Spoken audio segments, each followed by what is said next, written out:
নমস্কার দর্শক বন্ধু, অঞ্জনা ব্লগে সবাইকে স্বাগত। সো আজকে আমার নতুন রেসিপি মাশরুম মশালা।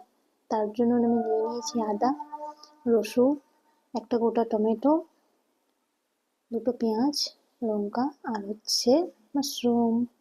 এই মাশরুম আমি আজকে বাজার থেকে নিয়ে আসছিলাম। অনেকদিন ধরে ইচ্ছা করছিল আজকে একটু মাশরুম মশালা করব, তো ভাবলাম তোমাদের সঙ্গে রেসিপিটা শেয়ার করি। সো চলো রেসিপি শেয়ার করা যাক। প্রথমে আমি কড়াই বসিয়ে নিয়েছি। আগে মশলাটা আমি তৈরি করে নেব। তার জন্য আমি প্রথমে দেব গোটা জিরে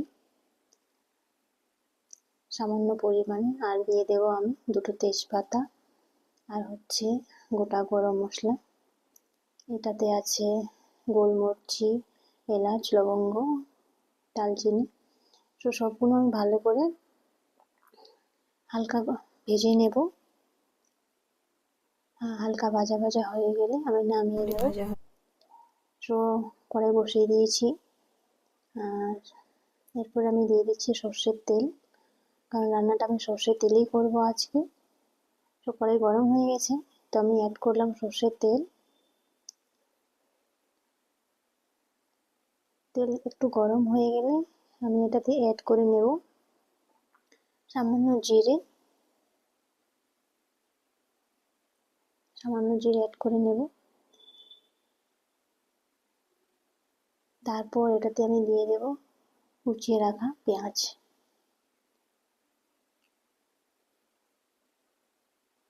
আর আঁচটা আমি একদম নর্মাল আঁচে রেখেছি, মিডিয়ামে রেখেছি, একদম স্লোতেই রেখেছি বলা চলে।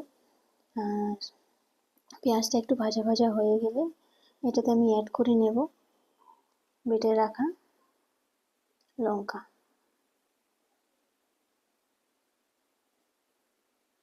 পেঁয়াজ ভালো করে মিশিয়ে নেব। মিশিয়ে নিয়ে তারপরে এটাতে আমি অ্যাড করে নেব,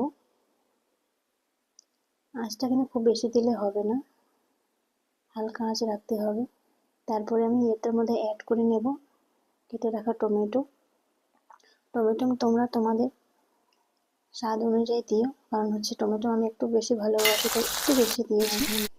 সেটা একটু ভাজা ভাজা হয়ে গেলে এটাতে আমি অ্যাড করব আদা রসুনের পেস্ট বেটে রেখেছিলাম। সবগুলো ভালো করে ভেজে নিয়ে তারপর আমি এটাতে অ্যাড করছি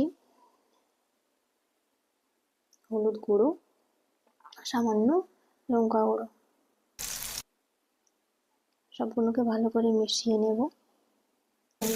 মিশিয়ে নিয়ে যে মশলাটা করেছিলাম ওটাকে বেটে নিয়ে অ্যাড করে দেবো সবগুলো একসাথে।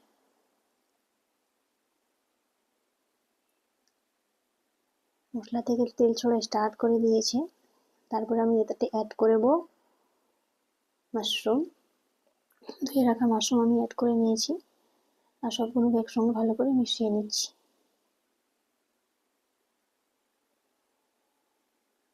এই রেসিপি এর আগেও একদিন করেছিলাম, তো খুব ভালো লেগেছিল আমার। তো আজকে ভাবলাম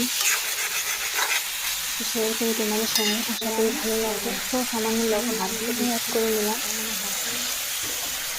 সবসময় মিশিয়ে নিই। সব মিশিয়ে নিলাম, ঢাকা দিয়ে রেখে দেবো। এটাকে হালকা আছে 10 মিনিটের জন্য বসিয়ে দেবো, আর ঢাকা দিয়ে সেদ্ধ করবো। আমি 10 মিনিট বাদে ফিরে আসবো।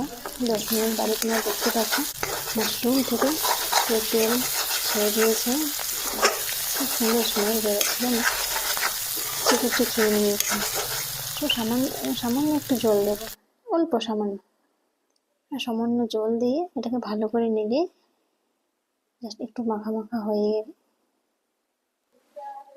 আর একটুখানি সামান্য জল দেব।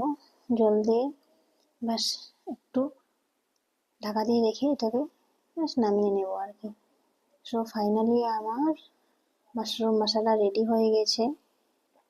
সো দেখেই মনে হচ্ছে কত টেস্টি হয়েছে। সো অবশ্যই তোমরা একবার ট্রাই করো, আশা করি খুব ভালো লাগবে। ভাত রুটি যেটার সঙ্গে খাবে সেটার সঙ্গে ভালো লাগবে। সো মাশরুম মশলা রেডি। সো ট্রাই করেও দেখাবো তোমাদের কেমন হয়েছে। সো আমি এখন রুটি করবো, রুটির সঙ্গে খেয়ে বলবো কেমন হয়েছে। সো দর্শক বন্ধু অবশ্যই তোমরা একবার ট্রাই করো। আশা করি খুব ভালো লাগবে। সো দেখে কিন্তু মনে হচ্ছে এখনই খেয়ে নিই। সো আশা করি তোমাদেরও ভালো লাগবে।